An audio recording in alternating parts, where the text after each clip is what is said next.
Araw-araw na pagbasa ng Biblia, araw 48. Lumang Tipan, Exodus 21, Exodus 22. Ngayon ito ang mga kautusan na dapat mong igawad sa harapan nila, kung bibili ka ng isang lingkod na Hebreo, maninilbilhan siya sa iyo sa loob ng 6 na taon at sa ika-7 taon makakaalis siya ng malaya at walang babayaran na anumang bagay. Kung dumating siyang mag-isa, aalis siyang malaya mag-isa, kung siya ay may asawa, aalis kasama niyang malaya ang kanyang asawa. Kung ang kanyang amo ang siyang nagbigay ng asawa para sa kanya at nagkaanak sila ng mga lalaki o mga babae, ang asawa at ang kanyang mga anak ay pag-aari ng kanyang amo at dapat umalis siyang malaya mag-isa. Pero kung malinaw na sinasabi ng lingkod, mahal ko ang aking amo, aking asawa at aking mga anak, hindi ako aalis na malaya. Pagkatapos dadalhin siya ng kanyang amo sa Diyos.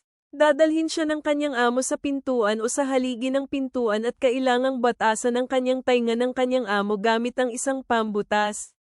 Pagkatapos ang lingkod ay maninilbihan sa kanya ng buong buhay niya.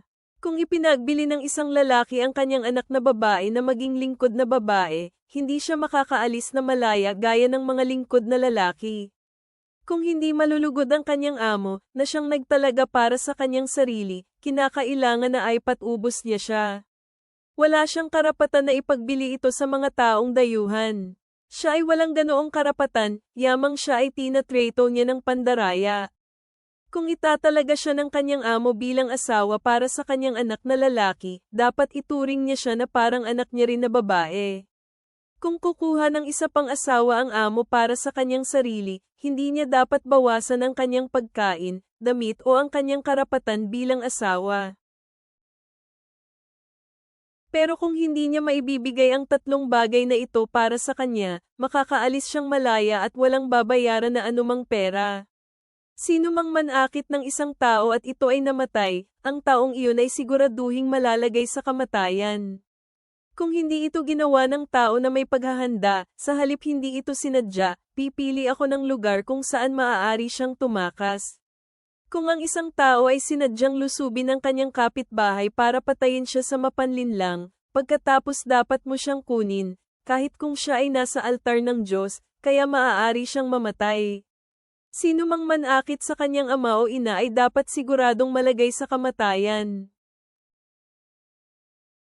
Sino mang dumukot ng isang tao at ito ay kanyang ipinagbili, o ang tao ay natagpuan sa kanyang pangangalaga, ang taong dumukot ay dapat siguradong malagay sa kamatayan. Sino mang sampi ng kanyang ama o kanyang ina ay dapat siguradong malagay sa kamatayan. Kung mag-aaway ang mga lalaki at may isang taong manakit ng iba tao na gamit ang bato o ang kanyang kamao, at ang taong iyon ay hindi namatay, pero nanatiling nakahiga, pagkatapos kung ito'y gumaling na at maaaring makalakad gamit ang kanyang tungkod, ang taong nanakit sa kanya ay dapat magbayad sa nasayang nitong panahon, dapat din itong magbayad para sa kanyang ganap na gagaling. Pero ang taong iyon ay mapapawalang sala. Kung sinaktan ng isang tao ang kanyang lingkod na lalaki o ang kanyang lingkod na babae gamit ang kanyang tungkod, at kung ang lingkod ay namatay dahil sa pagkakapalo, ang taong iyon ay dapat siguradong maparusahan. Gayunpaman, kung ang lingkod ay nabuhay ng isang araw o 2, ang amo ay hindi na dapat maparusahan, dahil siya rin ang magdurusa sa kawalan ng lingkod. Kung nag-aaway ang mga lalaki at makasakit ng isang babaeng buntis at nakunan siya, pero wala ng ibang sugat sa kanya, pagkatapos ang taong salarin ay dapat magmulta. Kung may mga hinihingi ang asawa ng babae mula sa kanya, dapat siyang magbayad ayon sa napagpasyahan ng mga hukom. Pero kung mayroong malubhang sugat, pagkatapos kailangan mong magbigay ng buhay para sa buhay, mata para sa mata, ngipin para sa ngipin, kamay para sa kamay, paa para sa paa, paso para sa paso, sugat para sa sugat o pasa para sa pasa. Kung suntukin ng isang lalaki ang mata ng kanyang lingkod na lalaki o lingkod na babae at nasira ito, dapat palayain niya ang lingkod katumbas para sa kanyang mata. Kung suntukin niya at nabunutan ng isang ngipin ang kanyang lingkod na lalaki o lingkod na babae, dapat palayain niya ang lingkod bilang bayad para sa ngipin. Kung suwagin ng baka ang isang lalaki o isang babae at namatay ito, dapat batuhin ang baka, at hindi dapat kainin ang laman nito, pero mapapawalang sala ang may-ari ng baka. Pero kung may ugaling pagsuwag dati pa ang baka at binigyan ng babala ang may-ari nito, at hindi niya ito ikinulong, at nakapatay ang baka ng isang lalaki o isang babae, kinakailangang batuhin ang baka.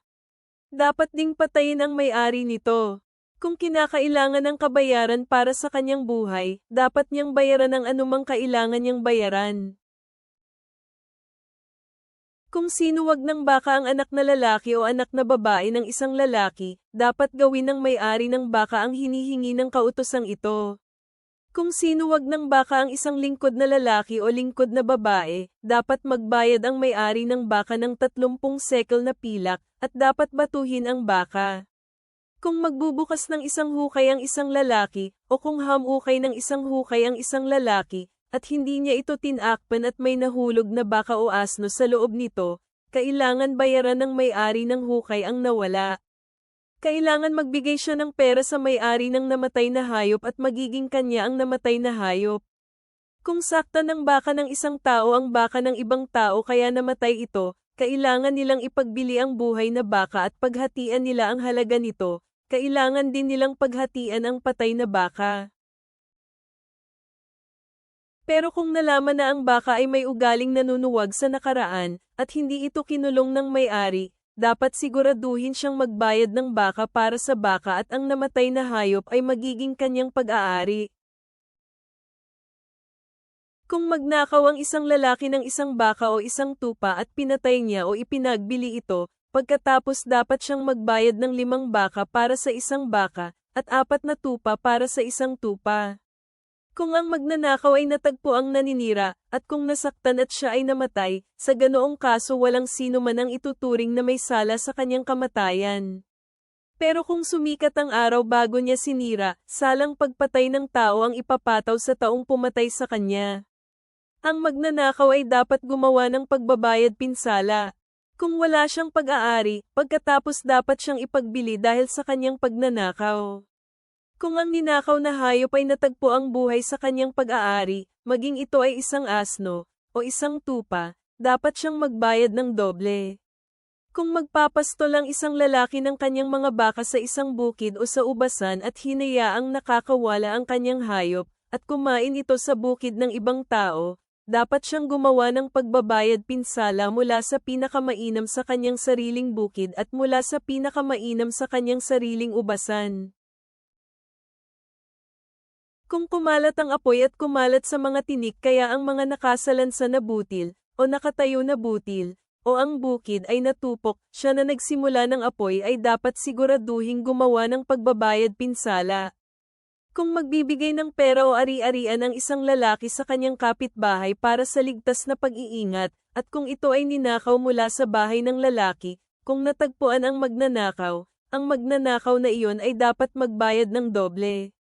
Pero kung ang magnanakaw ay hindi natagpuan, pagkatapos ang may-ari ng bahay ay dapat humarap sa mga hukom para tingnan kung nilagay niya ang kanyang sariling kamay sa pag-aari ng kanyang kapitbahay. Sa bawat pagtatalo tungkol sa isang bagay, maging ito ay baka, asno, tupa, damit o anumang nawawalang bagay tungkol sa kung alin ang sinasabi ng isa, kabilang ito sa akin, ang pag-aangkin ng 2 panig ay kailangang humarap sa mga hukom. Ang taong makitaan ng mga hukom na siyang may sala ay dapat magbayad ng doble sa kanyang kapitbahay. Kung magbibigay ng isang asno, isang baka, isang tupa o anumang hayop ang isang lalaki sa kanyang kapitbahay para pangalagaan, at kung ito ay namatay o nasaktan o natangay ito nang walang sinumang nakakita. Isang panunumpa kay Yahweh ang dapat nilang gawin, kung walang isang tao na naglagay sa kanyang kamay sa pagmamay-ari ng kanyang kapitbahay. Kailangang tanggapin ng may-ari ito at ang isa ay hindi na kailangang gumawa ng pagbabayad pinsala. Pero kung ninakaw ito mula sa kanya, ang isa ay dapat gumawa ng pagbabayad pinsala sa may-ari para dito. Kung ang hayop ay nagkagutay-gutay, hayaan na dalhin ng isang tao ang hayop bilang katibayan. Hindi siya kailangang magbayad kung ano man ang nasira. Kung hihiram ang isang tao ng anumang hayop mula sa kanyang kapitbahay at ang hayop ay nasaktan o namatay na hindi ito kasama ng may-ari, ang ibang tao ay dapat siguraduhing gumawa ng pagbabayad pinsala. Pero kung ang may-ari ay kasama nito, ang ibang tao ay hindi na kailangan magbayad. Kung inupahan ang hayop, ito ay babayaran sa pamamagitan ng kanyang bayad popahan. Kung inaakit ng isang lalaki ang isang babaeng birhen na wala pang kasunduang magpakasal at kung siya ay kanyang sinipingan, dapat siguraduhin niyang gawing asawa ang babae sa pamamagitan ng pagbabayad ng kasal kayamanan na kinakailangan para dito. Kung ang kanyang ama ay ganap na tumangging ibigay siya sa lalaki, ang lalaki ay dapat magbayad ng pera katumbas sa bayad kayamanan ng mga birhen. Hindi ninyo dapat hayaang mabuhay ang isang babaeng mangkukulam. Sino mang sumiping sa isang hayop ay dapat siguradong malalagay sa kamatayan. Sino mang magsasakripisyo sa anumang Diyos maliban kay Yahweh ay dapat ganap na wasakin. Huwag dapat ninyong gawa ng masama ang isang dayuhan o pagmalupitan siya, dahil naging mga dayuhan din kayo sa lupain ng Ehipto. Huwag dapat ninyong apihin ang sinumang balo o mga batang ulila sa ama. Kung sasaktan ninyo sila, at kung tumawag sila sa akin, na si Yahweh, siguradong pakikinggan ko ang kanilang tawag. Magliliyab ang aking galit, at papatayin ko kayo sa pamamagitan ng espada, ang inyong mga asawa ay magiging balo, at ang inyong mga anak ay magiging ulila sa ama.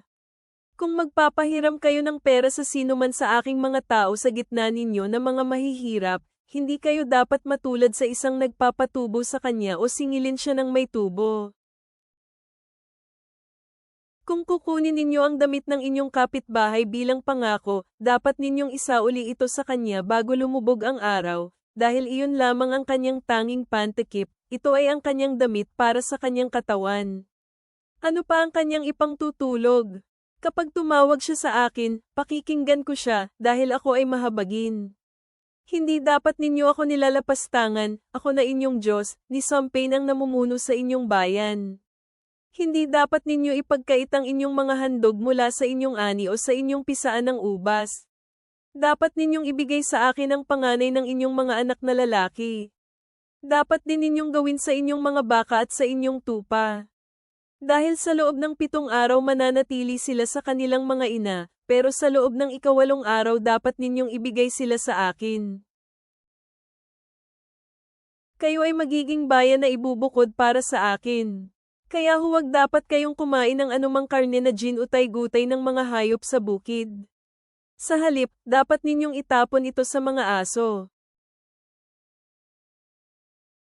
Bagong tipan. Mark 18 minuto pasado alas 2:27, Mark 3:1:30.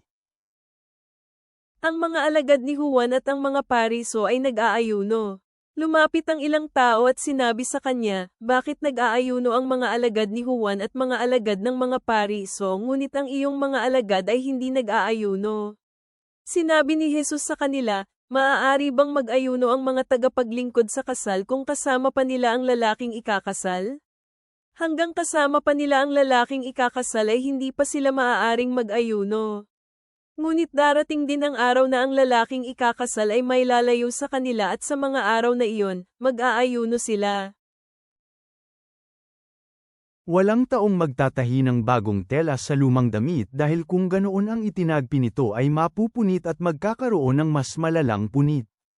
Walang taong maglalagay ng bagong alak sa lumang sisidlang balat dahil kung ganoon ay masisira ng alak ang sisidlang balat at kapwa masasayang ang alak at ang sisidlang balat.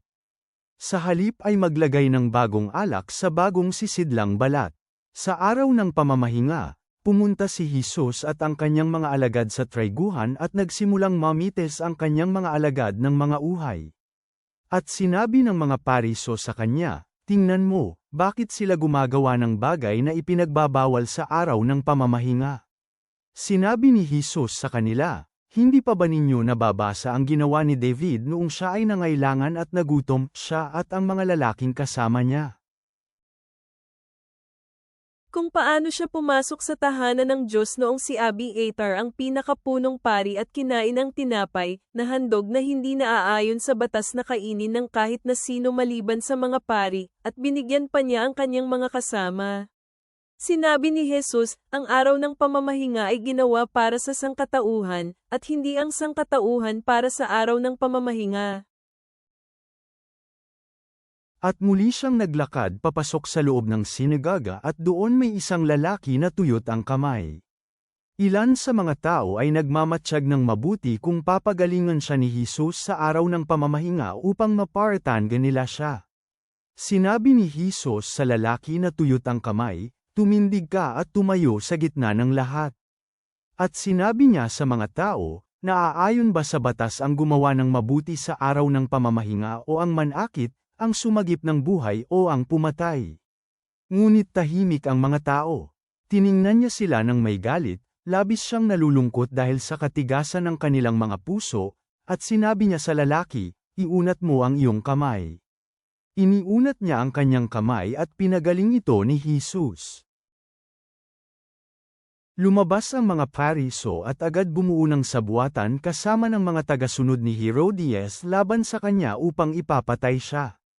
Pagkatapos, pumunta si Jesus sa dagat kasama ng kanyang mga alagad at napakaraming tao ang sumunod sa kanila mula sa Galilea, at Judea, Jerusalem at mula sa Idumea at ibayo ng Jordan at sa palibot ng Tyro at Sidon, napakaraming tao ang pumunta sa kanya nang marinig nila ang lahat ng mga ginagawa niya.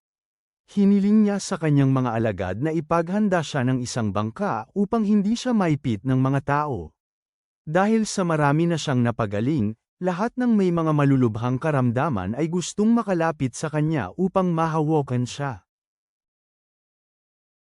Sa tuwing makikita siya ng mga maruming espiritu, nagpapatira pa sila at sumisigaw, ikaw ang anak ng Diyos.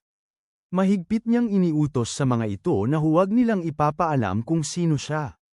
Umakyat siya sa bundok at tinawag niya ang mga gusto niya at pumunta sila sa kanya. Itinalaga niya ang 12, na tinawag niyang mga apostol, para sila ay makasama niya at maaari niya silang isugo upang mang-aral, at upang magkaroon sila ng kapangyarihang magpalayas ng mga demonyo.